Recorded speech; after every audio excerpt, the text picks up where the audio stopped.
Welcome back, Bills fans, fans of the game, fans of football. It's Blue Mafia with Jeremy Mountain here, shooting live in the Elmwood Village home studio. Beautiful day here in Buffalo. We got a little bit of a follow-up. It's Preseason Reflections. We're going to give you 5 things that we've been looking at all preseason long and break it down in reflection. We're going to talk the running backs and receivers and how development, special teams, depth impacts who will probably make the team, but 3 guys that really impressed. And then we're going to make the case why the Bills made the right decision to just get rid of the gang rapist Punter. And we're also going to do a little bit on what we still have yet to see from the Bills defense, but things to look forward to on the defense. Superstars. And also, we're going to talk a little bit about the O-line and why the attitude and the intention and the body language of that group was really impressive in preseason. And then we got 3 guys that impressed. New faces that impressed. We'll wrap that up and we'll do a couple quick shout outs to some guys that hopefully make the practice squad, but because of a 53-man limit, probably won't make the team, but hopefully they stick around on PS.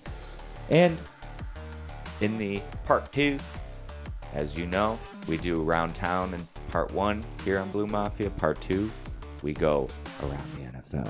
So, because preseason's ending, we still got next week, so we'll still get time to preview the Rams game and give you the top 5 quarterback matchups. But I'm going to give you my top 5 teams in the AFC, NFC after what I've seen in the preseason.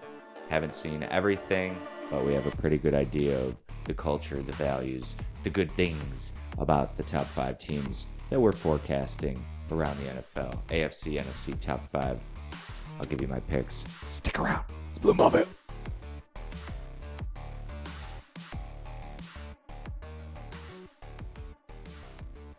So I did pay attention to the 3rd preseason game, and I did that because there was a few guys that I was a little bit worried about.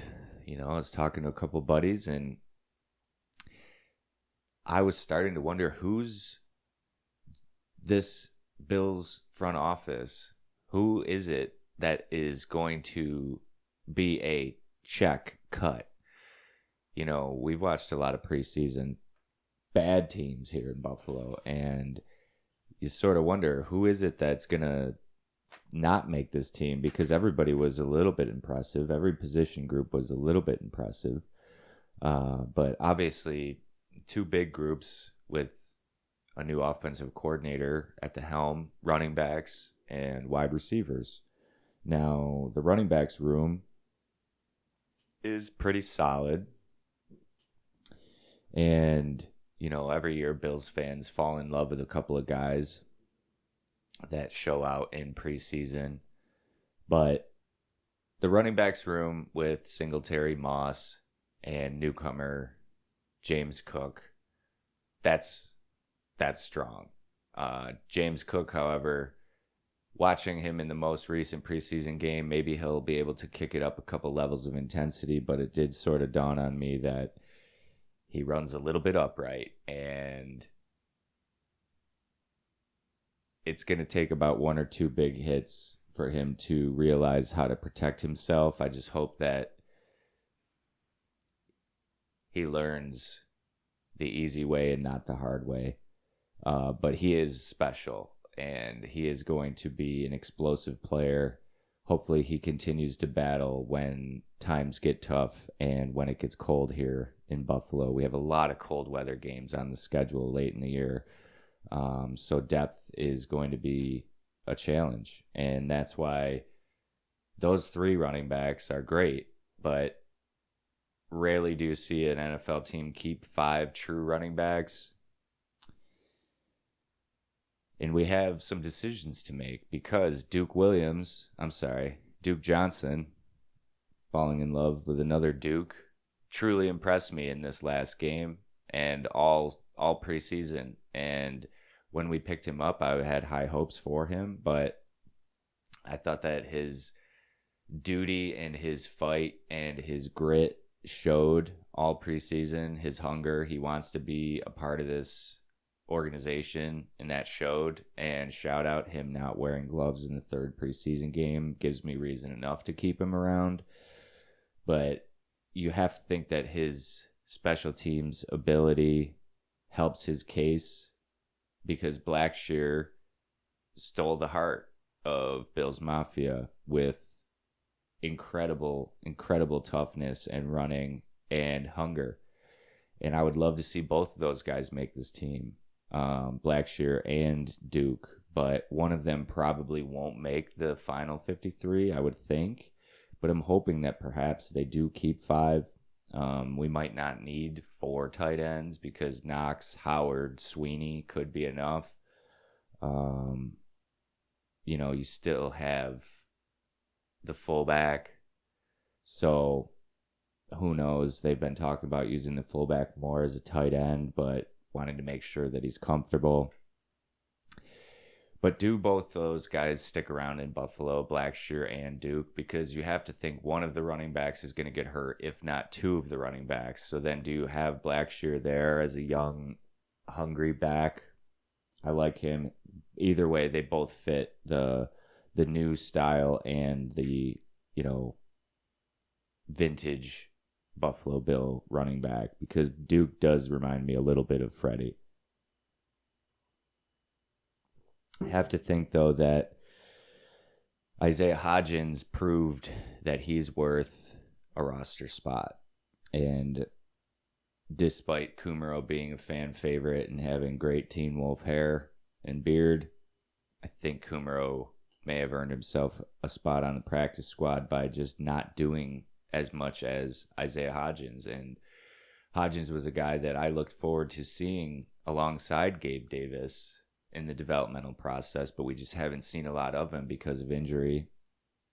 But it goes to show you how well this organization develops the depth and gives guys opportunities to stick around and get their opportunity. And Hodgins did the most out of it, out of anyone, maybe in the receiving room. Crowder probably didn't need to do much to stick around. He's taking up a spot, and Isaiah is taking up a spot. So that room gets a little bit short. And Hodgins, being somewhat of a good positional continuity with Gabe Davis, if for some reason Gabe Davis gets hurt, I like Hodgins to be able to get in there and fill that role. So I could see Hodgins making the team and Kumaro on the practice squad. And then third, one that we talked about a little bit here, but Balin Spector has to make this team. I don't know if he's going to only make practice squad. It's possible. But that guy, you have to keep him around in the locker room, because the way that he plays and his football hunger, just old-fashioned football nature, you have to keep him around. And it makes me wonder how a guy like Matakevich, good guy, good player, another one, obviously, that the Bills have left around and kept around and serves a purpose. But you have to think that Spector falls into that next tier of developmental prospects where if Matakevich doesn't do what he needs to do, a guy like Spector can kind of gadget in any of those linebacker positions, in my opinion. Not great yet at pass coverage, but still just a guy in practice that you need around. Before we move on, a couple guys that probably won't make it in that receiver room. Gentry just didn't do enough. He just unfortunately doesn't look like an NFL caliber receiver, but maybe practice squad. And then the Pau kid from BYU, good player. He should get picked up somewhere. Marquez Stevenson, tough break with the injury, but just crowded room. and Quentin Morris. I just don't know if he did enough to earn a spot, but once again, maybe practice squad. Because Sweeney, I think, is good enough, and with Gilliam, I do think that we won't need Morris. But again, better to have too many guys than not enough. And, quickly on that, we'll sort of flip over. Don't want to get too deep into the disgusting nature of the details of the gang rapist Punter. But I felt that the Bills did the right thing, as they usually do, by quickly eradicating him from the program. Just disgusting. Don't want him around. Don't even want to waste too much energy letting him affect any more of this team, city, organization. As soon as it happened, I read the article. And once again, I don't think it's worth giving him any more attention than the victim. It's definitely a bad stain on football players, and it's a bad stain on big-time college football. It's a bad stain on society. It's a bad stain. It's a bad look on men, generally speaking. And ideally, that kid, Ariza, maybe he can turn it around and become a good person for victims. There is a chance that the kid can make something for himself, turn this into something good, but that's not Buffalo's responsibility, and it's not the Bills' responsibility, and he's got some work to do on his own. And I thought that it was somewhat classy or, diligent of McBean to put that in terms of he has some work to do, and regardless of what does happen, it's not their responsibility. It's a stain, and it's disgusting. But once again, as soon as it happened, I read it, and I just thought, how do you look this motherfucker in the eye in the locker room tonight? Because they probably had meetings or practice, and how do you even look at that guy? So, good riddance, prayers to the victim and victims of that, because it's truly one of the more underrepresented ills of our society is sexual assault. So, unfortunate, all around for everyone, but ultimately, hopefully, good things can happen from that, and good on the Bills for making a quick decision to get rid of him. And I'm not going to get into the details of what happened with them and what they knew or what they didn't know. I think everybody here in Buffalo knows that Bean and McDermott are not exactly the most deceptive individuals, and I have a feeling that they did not have all of those details. So good on them for getting rid of him. And then we're going to flip it to a positive note. Jake Shum, local kid, played with him in the All-Star game, Kensington Lions Club game, played with him at Buff State. He would then transfer to UB. He would then become a NFL punter, punt for the Packers, hold a game-winning field goal in the playoffs for the Packers against the Cowboys. Local guy. I've never seen someone work harder than Jake Shum at his craft in any sport. Me, personally, I've never seen anybody. I mean, and maybe other people that have worked as hard as him, but I've never seen anybody work harder than Jake Shum. And what a great PR story that would be for Buffalo, to see a local product replace that demonic story with an angel like Jake Shum. So, that being said, we're going to take a quick break, and then we'll be right back with what we still have to look forward to on the Bills' defense, and good things on the O-line, and three new faces that will be sure to be bright stars on this team. Quick break. Be right back.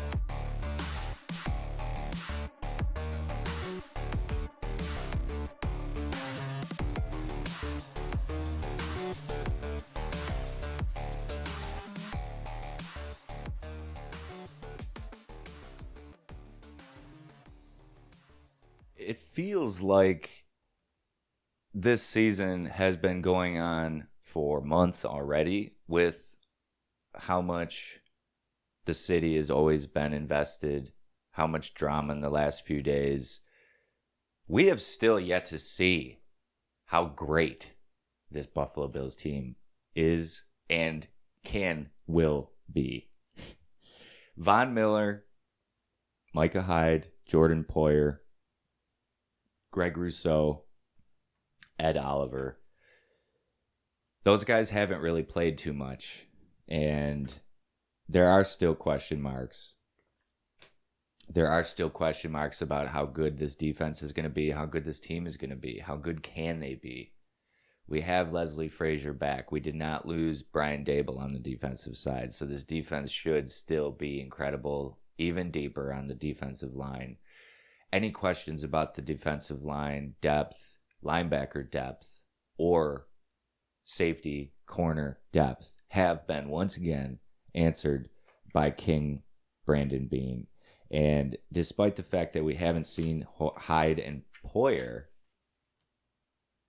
we've seen Johnson and Hamlin.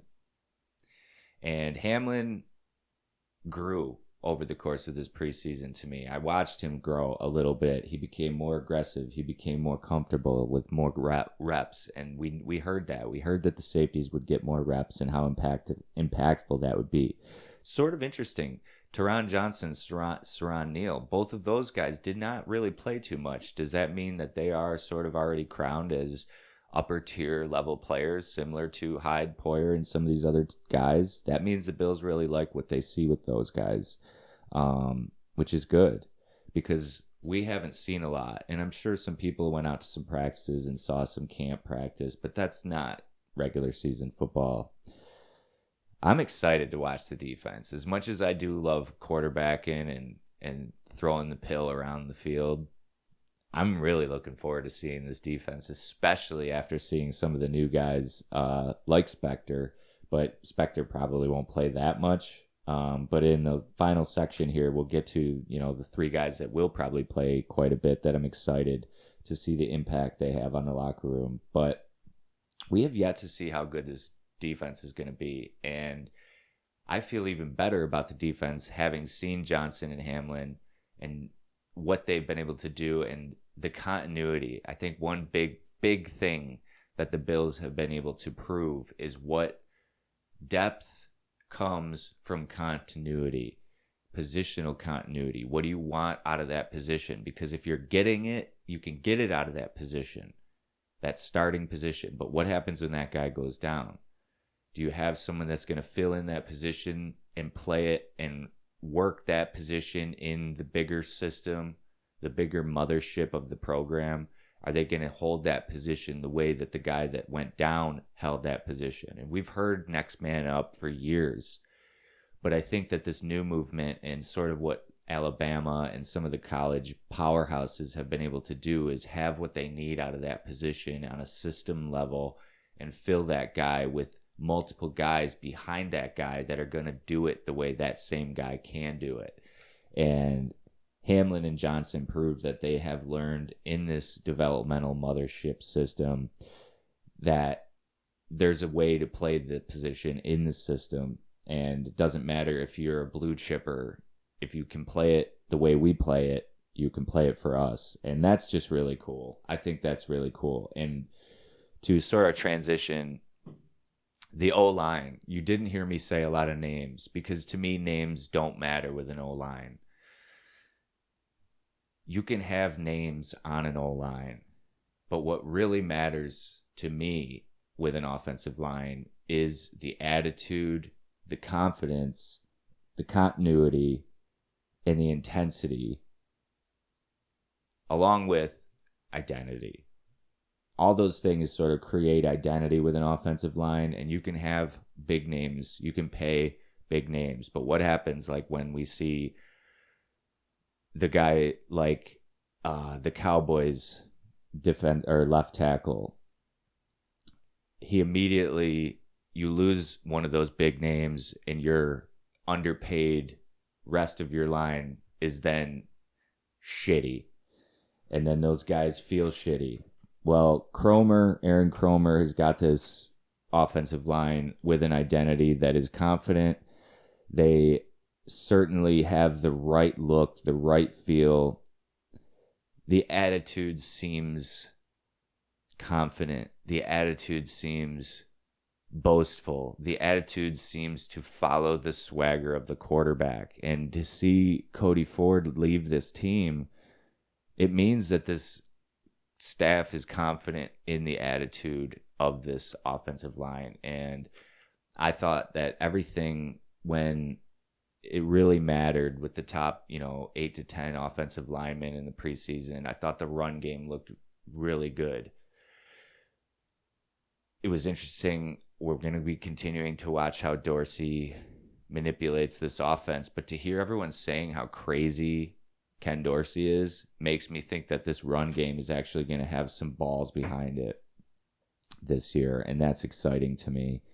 I think that Kromer and the rest of the offensive staff has got this offensive line with the right attitude, and the fact that Ford is gone means that some of these new guys, Spencer Brown, Queensberry, Tommy Doyle, obviously Dawkins, and then the figurehead, the Viking Mitch Morse, they have an identity, and that is important because, as you know, here at Blue Mafia, we are really looking at protecting 17 this year. That's operations. Management needs to be responsible for protecting 17.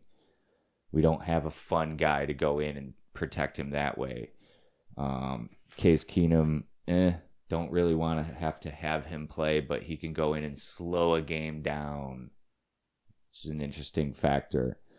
Maybe that's why they brought him in, is to be able to slow a game down and choke someone out at the end and bore them to death after a big 55-point first 3 quarters.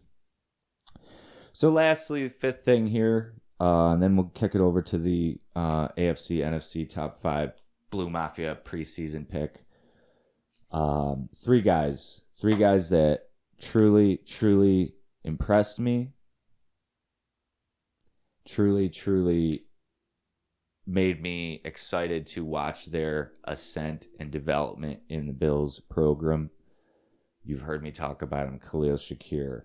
But I want to give you a couple things that specifically make me feel why he's going to impact the team. Because once again, he seems like another guy that when the chips are down, he's someone who looks fun to play with. He looks like someone in his eyes and his body language that when you're in the foxhole, he looks like someone that's you look over at and they're having a good time. He looks like a football player. People were comparing him a little bit to Robert Woods. I've got more of like a Josh Reed. Get him one eye black strip. But he's cold. He's a baller. He's a mudder, as my father would say. Guy that when it gets muddy and the mud and the blood and the guts, he's not going to get soft. He's going to only play better. He can run when it's crappy. I think that he's going to be good when it's crappy outside, crappy weather, because he's a true football player. And I just think he's someone that, once again, Brandon Beane finds these guys that when the chips are down, they have that wild eye. And another guy, Kaiir Elam, had a little bit of a debate this week with the Maine Minuteman, Jay Maine, who was looking at the quotes recently of Leslie Frazier speaking on how, Elam had not been as experienced as Dane Jackson. And to me, I always felt Jackson was always going to be slotted above the 2 rookie corners because he is more experienced. But Jay Maine felt that meant that Elam had already disappointed being a high draft pick, day 1 starter. But to me, Jay Maine is looking at it the wrong way because Jeff was sort of pointing out how Elam is a big-time man-to-man defender, and he's going to have to learn zone. And to me, it's like, no. With a guy like Elam, you can do new things. He provides a new asset to said system. When you put Trey White on an island, you can put this Elam guy on an island, which can take a break for Trey White sometimes. He doesn't need that much assistance. You're going to be able to eventually put him on a number one receiver. He's going to be able to evolve. He's sticky. He's got long arms. I love his demeanor. He is a fighter, but he's not a nutcase. When we saw Baker Mayfield give him a little shot on the sideline in the third preseason game, he didn't lose his cool. He didn't go crazy, but he also didn't say it was okay. He just gave him a, no, I'll remember that. I'll remember that. And I will remember that, Kaiir Elam. And I will have those Elam Island shirts ready. And then, obviously, Tyrell Bernard out of Baylor. Big splash play in the first game. Didn't want to get too excited here at Blue Mafia. Didn't want to just jump on the Bernard bandwagon. Second game, I didn't follow as closely because it was weird, typical scrimmage. But the way that Tyrell Bernard was bringing the heat, the way that he was bringing those psycho hits in a preseason finale, want him around. I want that guy around. I want Tremaine Edmonds to see how this guy hits. That's how you fill a fucking hole. Want to see Tremaine Edmonds develop the ability to bring the hips and hit like Tyrell Bernard was hitting. We've been missing that from this defense for years. And Tyrell Bernard, I think he develops into a big time player in this NFL football game. Couple quick shout outs. Guys that may not make the final roster on this defense just because of not enough guys. But Brandon Bryant, great preseason. Really impressed me. Eli Anku, Prince Emili, Andre Smith, who would probably make this team if he wasn't suspended. But I think he'll probably go practice squad. Want him around. Another guy we want him around. Mike Love, great preseason. Cagey, fighty. And then Jonathan, another guy that hopefully they keep around in preseason. But seriously, I think that Shakir, Elam, and Bernard are all guys that impact this team immediately because I think that they're going to lift the aged veterans. I think they're going to play well off each other. The veterans will help lift the youth, but the youth will also help lift the aged wonders that we have in this locker room. I appreciate y'all listening. As you know, it's been a weird preseason the last couple of years or the last couple of days, but ultimately the trash will be taken out. This Bills team will not waver. On to the next play. So thanks for listening. Stick around if you want. I got your top 5 AFC and NFC teams from my noggin coming up right now.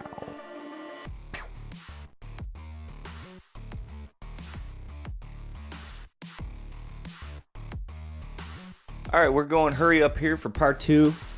We had a big reflections of the preseason. We're going to keep it nice and light here. We're going hurry up. 2-minute drill. The AFC and NFC top 5 teams heading into the regular season. Next week, we'll do top 5 quarterback matchups around the NFL. We're going to break down every quarterback matchup that we feel is valuable and why and what makes them interesting and how they're going to have playoff implications down the road.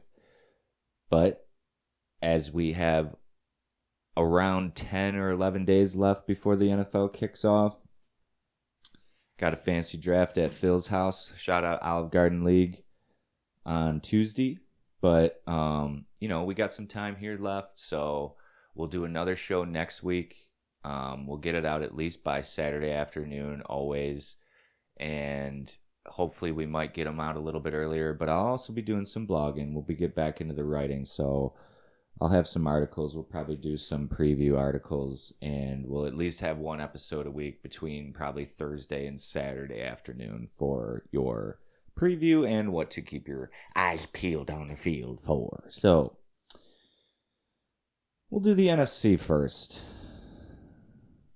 Coming in at number 1, I got the Rams. They are still the champs. I think that the receiving core is still strong.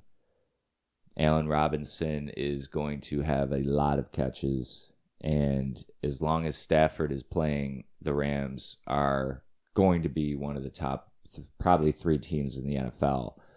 But I got them at number 1. Number 2, I've got Aaron Rodgers and the Packers. 2 running backs, despite the fact that they've lost Devontae Adams. I think that Rodgers is at another level of sensei quarterbacking that he can really pull the best out of guys around him. He's almost reached player coach level.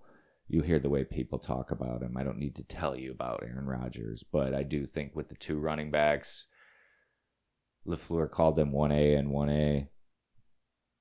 Not a real strong conference. Packers, I got second in the NFC. Number 3, I've got the possibly getting divorced Tom Brady-led Buccaneers. Is Tom Brady getting divorced because he came back to play for the Buccaneers?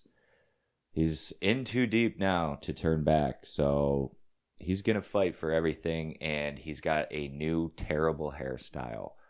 So whenever you see Tom Brady with a new terrible hairstyle, he might be getting a new ring.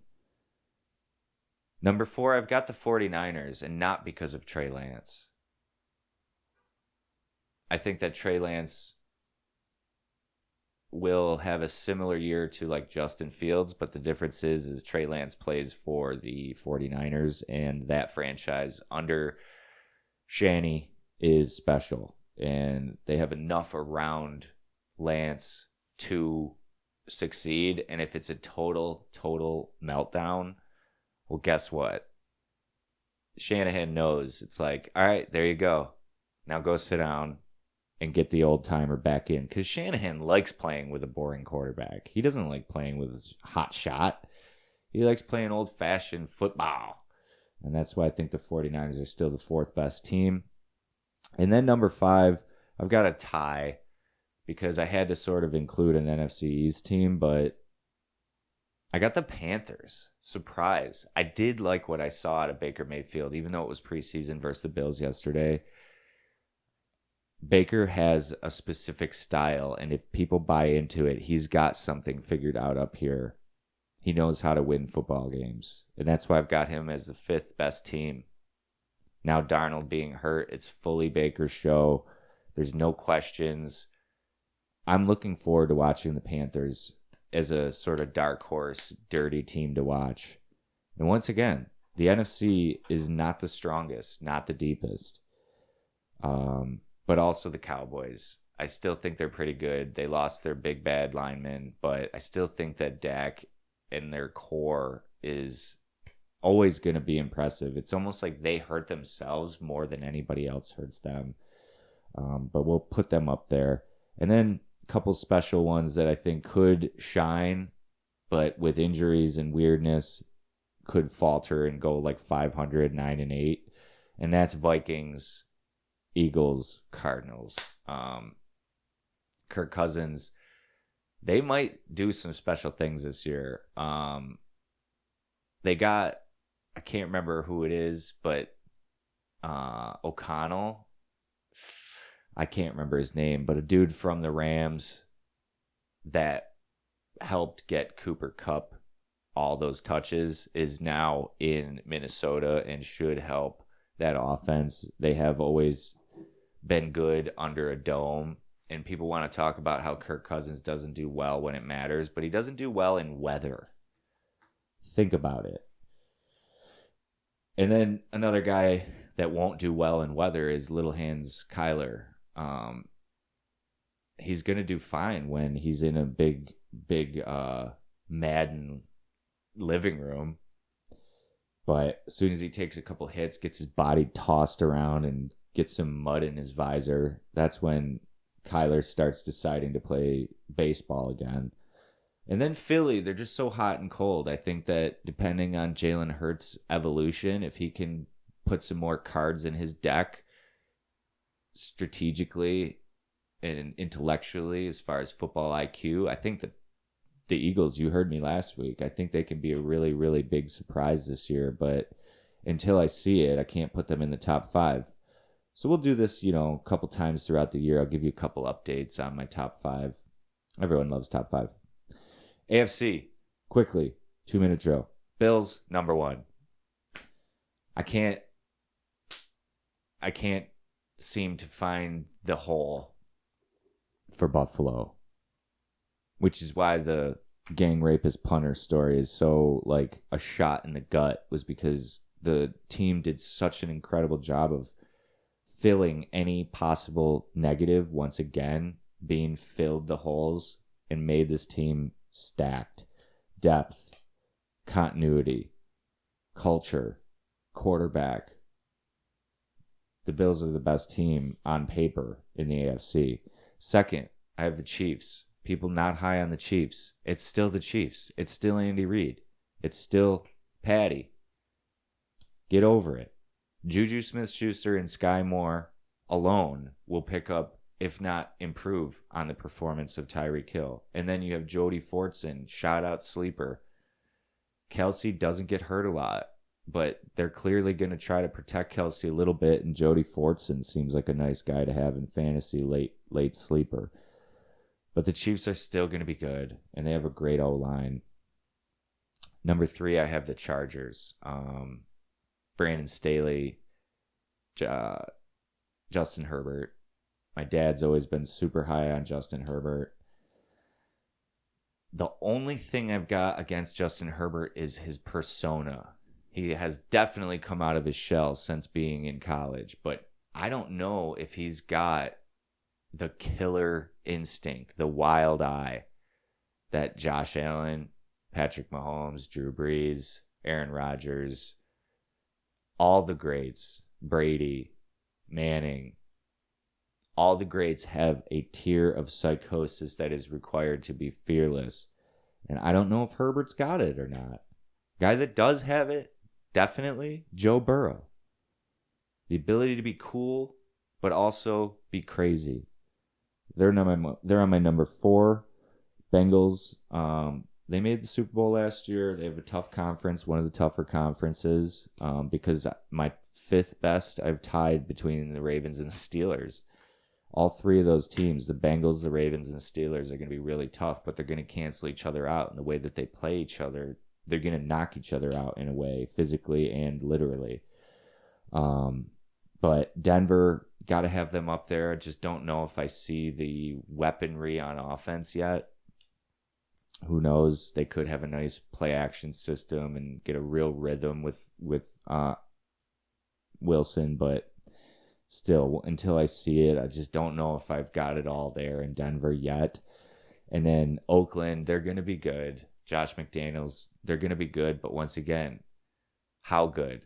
And do they think they're better than they are already? Yes, definitely. And then Tennessee and Indianapolis, both of them could be really good, could be 500, but needed to sort of include someone from the AFC South. Those are just, Denver, Oakland, Tennessee, Indianapolis. Those are just honorable mentions, but those 4 could all be 500 or be excellent. But they're kind of honorable mention because until I see it, I don't know. Tennessee and Indianapolis, they don't have the firepower from the quarterback position really, but they do have the firepower from the running back position and defense. And sometimes that can beat the firepower. So there you go. Thanks for listening. Hope you guys have a great week. Next week we'll be back and we'll do 5 things to watch for as we head into Thursday night and the top 5 quarterback matchups around the NFL that already have playoff implications. Thanks for listening, guys. Have a great week. Love you.